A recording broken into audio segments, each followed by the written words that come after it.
So you are nearing 2 weeks on the job now, not quite 2 weeks.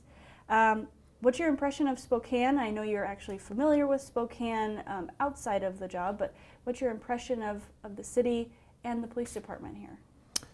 I continue to be impressed, and sort of confirmation bias, but it validates everything that I learned before I came here. Some of the impressions I already had because I have visited here many times. I am just enormously impressed with the city government, and I am particularly impressed with the community and the agency. It's a very professional agency, you know, and I've said before, there's obviously been some hiccups in the past with this agency, but I think they've turned it around and are on a very good trajectory. And how does this compare size-wise and the police force, the department size with Tucson? Tucson's definitely bigger. You know, the population in Tucson is about 2 times, a little more than 2 times bigger than Spokane, and the agency is as well. So I think we're authorized about 880 in Tucson, and here it's about 351. Okay. And that's sworn staff. That doesn't include professional staff. Yeah, yeah. So with the police department, as you're kind of familiarizing yourself, what do you see that could change, or where could this department go under your leadership? That's an excellent question. It's going to be a collaboration between the community, the department, and where they want to go. You know, I've always said we police at the will of the community. Our legitimacy comes from the community. So the expectations that the community has of the police department sometimes are a little, we have to level those expectations. And a lot of that just comes from they don't understand a lot of the criminal justice system. Police are just one part of a criminal justice system. So I think we can go in a lot of different directions. One of the things that I believe deeply in, and I kind of call them cornerstones, is constitutional policing, community-centered policing, and evidence-based policing. And I think bringing a greater degree of knowledge about evidence-based policing into this community and this agency is going to push this agency forward in a very positive way. So I can gather what collaborative policing is. Can you kind of elaborate on the other 2 points that you made, the constitutional and evidence-based? Constitutional policing means that we police in a manner that respects the Constitution and people's rights in a respectful, courteous manner. So, for instance, stop and frisk, very controversial back in the late, 2018, 2019 on the East Coast. That, in my mind, would not, at least in the manner it evolved to back in, and I'll just say it, New York City, that was no longer constitutional policing. It very well may have started out that way, but then it went in a different direction. That's an example of where we need to be conscious of how we're doing things and what the legal justification is to do those things. Everything from when somebody opens a door, what's our legal justification to step through that door? If we're conducting an investigation, what I like the officers to think about is what's my legal justification to reach into these pockets or this backpack? And many, many times they have that justification, but just that second to think about it might stop somebody from doing something that they shouldn't be doing. That's constitutional policing. Evidence-based policing simply means is that you're creating policy, programs, and protocol that's based on the best available research and science at that time. So when we're crafting, say for instance, crime reduction strategies, we're looking to academia and science to help us build those strategies in the most effective and efficient manner using data. Great. So I want to, and I know that last question was very broad, and I know you've said before you're not looking to come in and just make sweeping changes right off the bat, especially just to make change. So correct. I wanted to talk about some of the main issues that are impacting Spokane, and as I know you have said before, not unique to Spokane. That's our unsheltered, unhoused population as one. How can the police department kind of step in, address, or collaborate with other city leaders, providers to address that issue? Well, I think you hit the nail on the head there. It's all about collaboration. And a lot of people don't like to hear this, but the police department cannot fix this problem on their own. Arresting people is not going to fix this problem. And a lot of people don't like to hear that, but I'm going to go back to what I said earlier. Policing is just one small part of the criminal justice system. Once we arrest them, we have to book them, and if there's not enough room in the jail, we can't book them. If it's not a bookable offense and we write them a ticket, then that's what we have to do. We have to write them a ticket. It still counts as an arrest, but they still sit on the street corner with a ticket. And then there's prosecutorial discretion. Just like police officers have discretion, prosecutors have discretion. It's up to them on who they prosecute and who they don't. It's the same with judges of the judiciary. They have judicial discretion. It's up to the judges on who they hold in jail and who they don't, or who gets released and who doesn't. We have little to no control over any of those things, but constantly I'm being asked, why don't you just arrest them and put them in jail, as if that would solve the problem, when we really have no control over that. So based on those sort of global realities, we have to start thinking about other ways to try and address the problem. And the other ways to address this problem, which I've said before and I'll say again, is a public health problem. The public safety part is a piece of that, but overall it's a public health problem. We need to engage with city leadership, with nonprofits, with treatment providers, with housing providers, to look at this holistically. It's a very complex social problem, and it's going to take a complex systematic solution. And that's going to require a lot of different partners in sort of a collective impact sort of model. Going back to you talking about evidence-based policing and this idea that you can just arrest, jail people who are unhoused, is there anything in that research or evidence that you've seen that talks about the impact of that? I mean, it sounds like you're saying that wouldn't even work. It's so enormously expensive and cost prohibitive. It's something else I don't think a lot of people think about. We could build a jail twice the size. It will probably get filled up, and then we're going to be in the same issue. Incapacitation of people, in my opinion, will work. They can't commit more crimes if they're in jail, but you're going to need a lot more jails to do that. And is the community going to support that? And is the police department going to support that? It's an interesting question, but there are some things in the literature, in scholarship, that you can do, and a lot of that surrounds environment. You know, if you look at certain areas and say, why are they here and not 2 blocks away or over there? Sometimes it is police presence. Sometimes it's because this area over here is activated. There are people there. There are folks walking the streets, you know, enjoying that area, which kind of pushes people who don't want that kind of attention.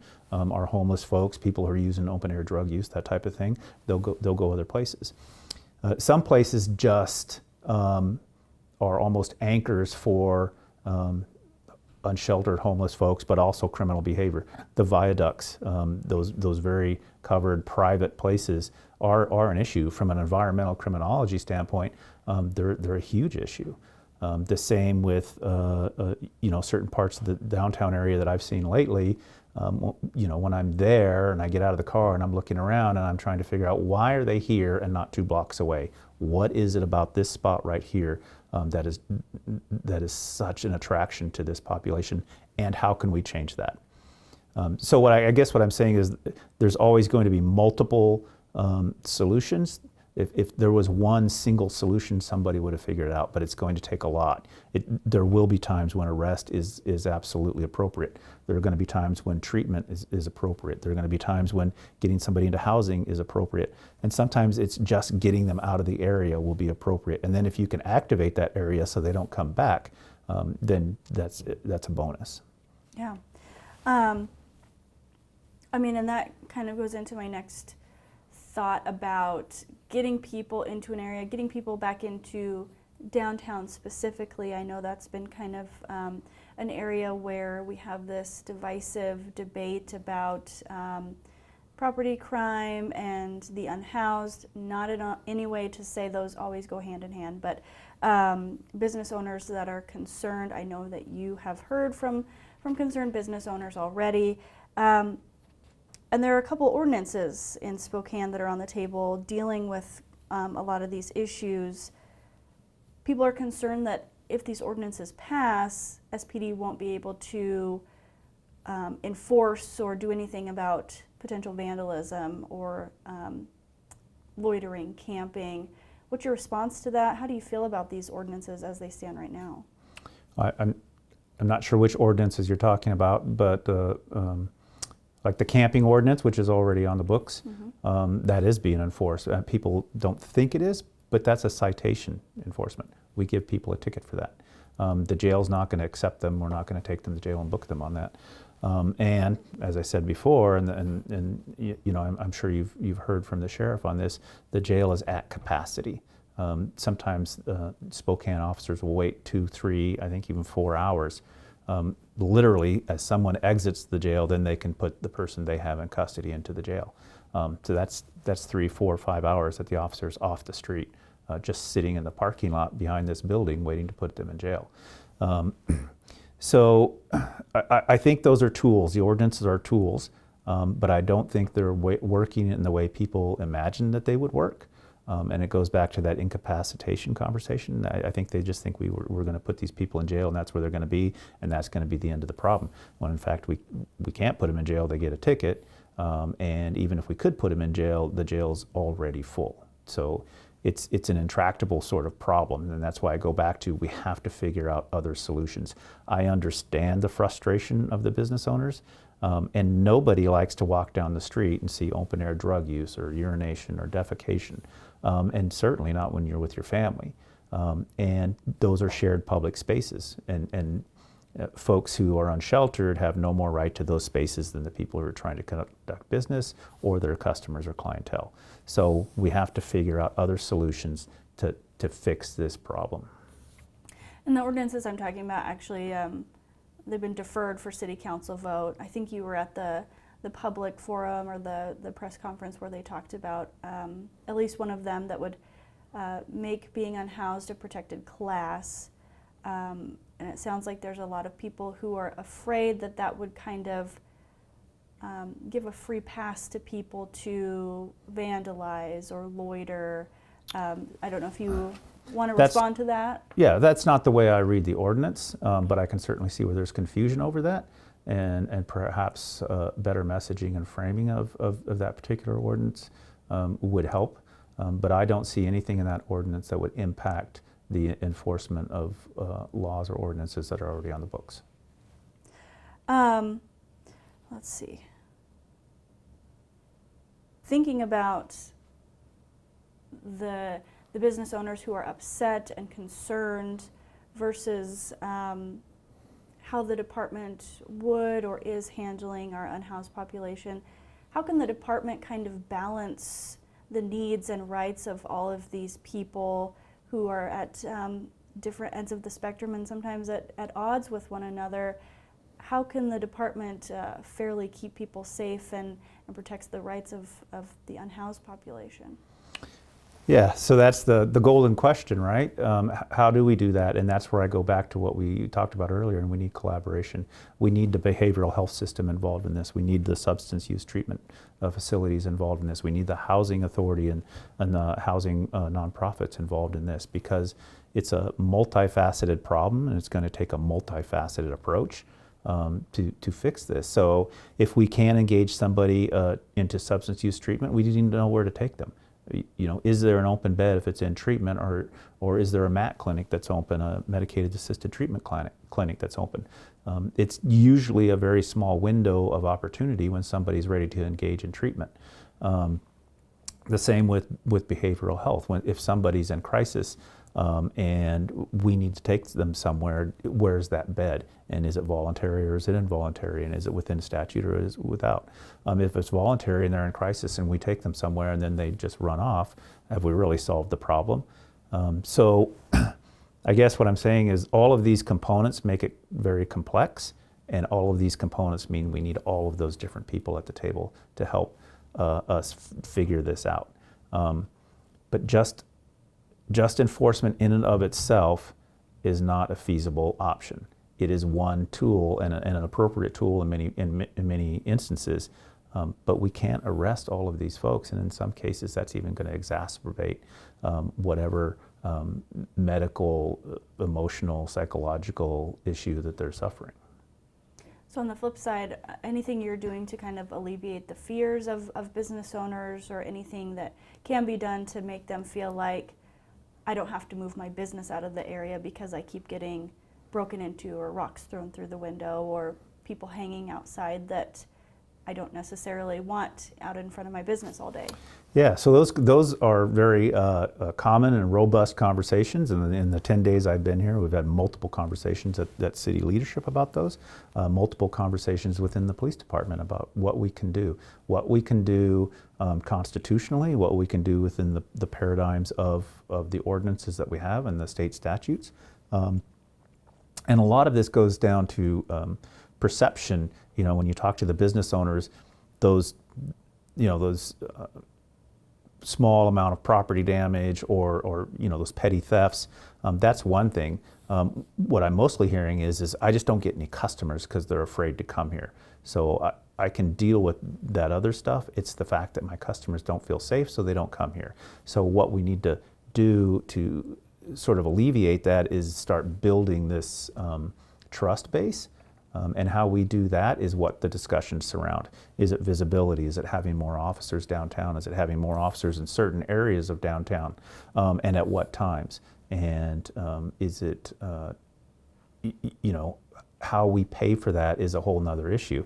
The budget is an issue, and how much overtime I'm spending on putting officers down there, because if I take them away from their normal duties when they're on duty, then I'm taking them away from calls for service. And people are calling 911 and they're not getting a cop because the cop's downtown. So those are the sort of balances that we have to think about at the leadership level. But the reality is we have to make people feel safe. And I would submit that is just as important as actual crime reduction, is the perception of safety. Mm-hmm. So it sounds like, and I know you're still very new on the job, so you're not going to be able to come in here and make all these changes implemented right away, but it sounds like the how to do this and the action steps are still kind of in the planning and discussion stage. Yes, absolutely. And like I said, other folks within the city have come up with some pretty good ideas, with code enforcement and sanitation and street medicine and just dealing with some of the urban blight, the graffiti, the lighting issues. Like I said, the viaducts are an issue. And so there are a lot of different strategies we can employ. Hopefully all together we can do that and start to get some traction on this problem. And I did hear you mention behavioral and mental health, as I understand it, one of the passion points for you. Yes. It's no secret. I think any officer will tell you that they engage in people who are in crisis or are suffering from a behavioral health issue all day long, every day. It's an issue. I'll go, I just read, and I have no affiliation with this hospital, that, the only crisis stabilization center for teenagers or for youth is on the verge of closing. And that's a shame because it's hard enough trying to treat young people or get them treatment, and many providers won't treat young people simply because of the developmental issues. But if we have that resource now and that resource is going away, then that's just one less option my officers have in dealing with folks who are in crisis. Mm-hmm. So I know that you were part of some initiatives and programs with Tucson PD and dealing with behavioral and mental health and crisis response. Anything that you learned there, or any program you were part of that could be or should be implemented in Spokane? Sure, and Spokane's doing some of this, both the Spokane Fire and Spokane Police and other folks in the treatment environment. So I think maybe building on some of those, the co-response models where it's a clinician and a paramedic, or a clinician and an officer who's responding to calls where there's an obvious behavioral health nexus, as well as proactively addressing folks out on the street in the downtown area. who may be, exhibiting, a level of psychosis or just acting irrationally, to engage with those folks to try and get them into treatment or to stabilize. You can field stabilize. You can stabilize folks over the phone. I don't know what the partnership looks like with 988 at a local level, but I intend to dig into that. At some point, one of the things that I found a lot of success with was putting a crisis clinician in the 911 center and doing field or phone stabilization. We found that to be extraordinarily beneficial, and I'd like to explore that here. So all of these touch points were, it's either a police officer, it's a call taker at the 911 center, it's civilian crisis workers out on the street medicine workers. Those are all points where if we have a robust behavioral health system that can take in these folks or address these folks and stabilize, then I think once again, we can gain some traction on this problem. Mm-hmm. You're talking about the police department being kind of part of this system of providers that are dealing with people in crisis. And I know that not even just here, but nationwide, we've heard that police should not even be part of crisis response. It should be medical, behavioral health experts or providers. What's your take on that? Should police be part of behavioral and crisis response? I think it's an issue of availability and practicality. After 5 p.m. or 6 p.m., there is nobody else to take care of these folks when they're in crisis. It's the police. So we have to. The other part, and this frequently gets missed in these discussions, is 911 callers, when the call taker takes that call, they're not always articulate or clear about what exactly is happening. And for example, you can get a call, sounds like a family fight. You can hear things breaking in the background. People are saying, I need police, I need police. It'll come out as a domestic disturbance. You're not going to send a crisis clinician to that. But when the officers get there, they find out it's family members holding down another family member who's in crisis. So it actually is a mental health call. It's trying to clean up the data coming in with a 911 call to what it actually occurs. And that's difficult because you're dealing with people. We did a study about 4 years ago where we were able to look at what the call is classified when it goes out as dispatch and what the officer, what the disposition is at the end of the call. And there is a 50% discrepancy between those two things. 50% of the time what was classified going in is different than what it was closed as. So that shows how much of a gap we need to breach in order to accurately determine what is a crisis or behavioral health call and what isn't. Do you think there's any opportunity or any need for maybe some training here at SPD on how to deal with those situations? Because it sounds like there's always going to be the situation where this gets called out as one thing and you get there and it is a behavioral or a mental health crisis. Is there an opportunity there to train officers on here's how you handle situations that are fluid when you figure out when you get there, this is not what I thought it was? Sure, and Spokane has already done a lot of this training, and it's a very robust program here, and that's crisis intervention training, a 40-hour course. Basic mental health first aid is another 8-hour course that I'm not sure if Spokane's doing that, but that's also available. But the CIT course here is very robust. The vast majority of the patrol officers, if not all, have been through it, and that helps them identify and deal with people who are in crisis or suffering from a behavioral health issue. Is there always room for more training and improving? Absolutely. I don't think I'll ever say, yep, we're good, we're not going to do any more training in this area. Things evolve and change, and you have to be able to be flexible and adapt to those things, including what the ecosystem looks like regionally for behavioral health and criminal justice. All that being said, there's a lot of different models out there. Some are working in other areas that may or may not work here, and I'm more than willing to explore those, including civilian crisis responders that I believe there are some here now but that respond in a parallel dispatch form. So if you have the ability in the 911 system to make that determination, and these folks are available, they go instead, as opposed to cops. And in fact, the call never even shows up on the screen for the police officers. It goes to those crisis clinicians. That works in many communities around the country. And then if you pair that with a co-responder, either with a paramedic or a police officer with a crisis clinician, and if it's a tweener, we call it, and you can't really tell, then they go instead and make a determination: is this a criminal justice call or is this a behavioral health call? So that's something you're looking to explore. Yes. Here potentially, yeah. So kind of goes along with what we've been talking about.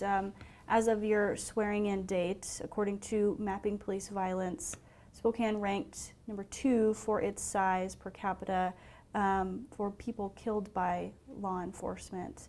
What can be done, or are you doing anything to address that in particular?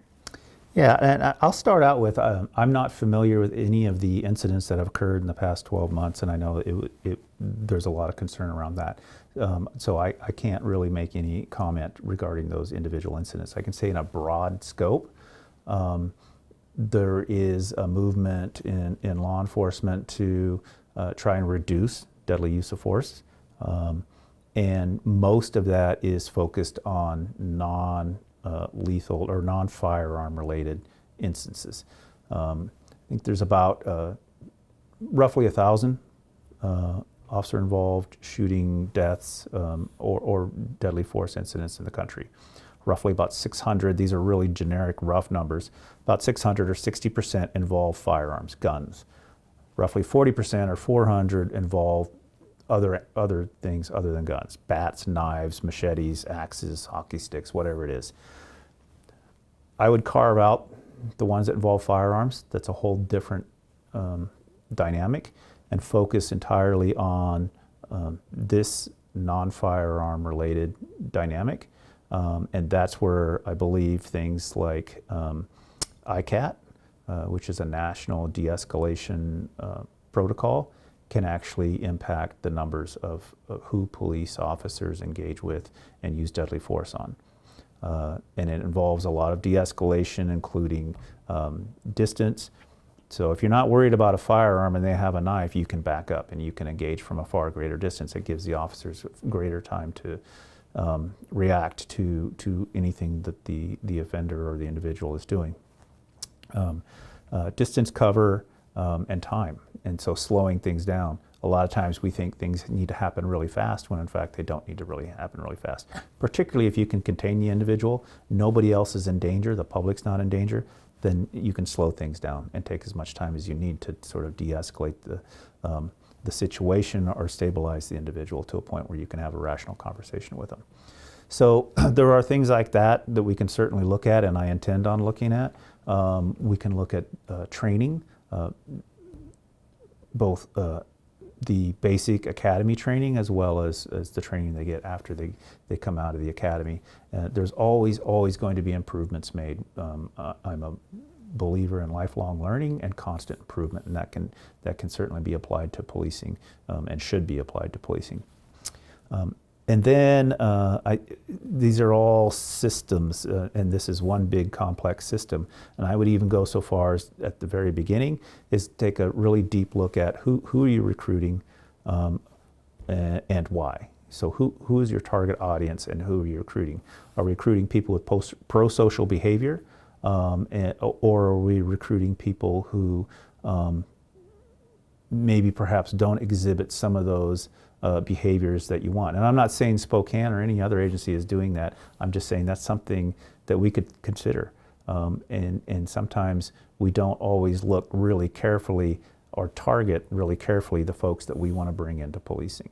And maybe that could change that dynamic as well. My last question. With the Tucson Police Department, you were part of the show, The First 48. I don't even know when, but that's a show that gives people kind of a really up-close look at homicide squads across the country. What did you learn from your participation in that show, and what can you take from it in dealing with the media and kind of the transparency of policing? And that's it exactly. I'll be completely candid. I was not a fan of that. I didn't have a choice. I was a sergeant of the homicide squad at the time. I thought it was a distraction in some very high-profile, very sensitive cases.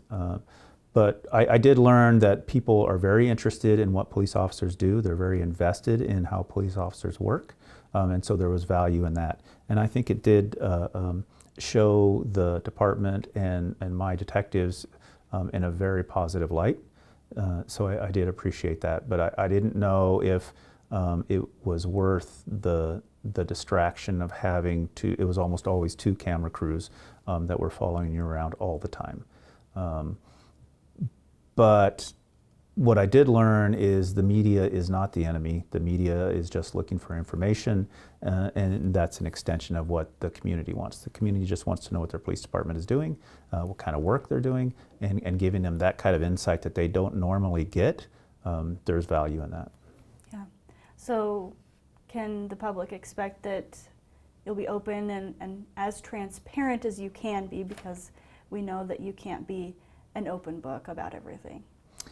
Absolutely. And right before I came into this meeting, I was meeting with our legal advisor and going through some of the statutes in Washington that are a little different than the statutes in Arizona. And some of the things we were able to reveal very quickly in Arizona, we just can't here in Washington. So I think there's going to be a bit of an education on my part, and then my responsibility to educate the community on why sometimes I can't, by law, release some things. And try and navigate those waters.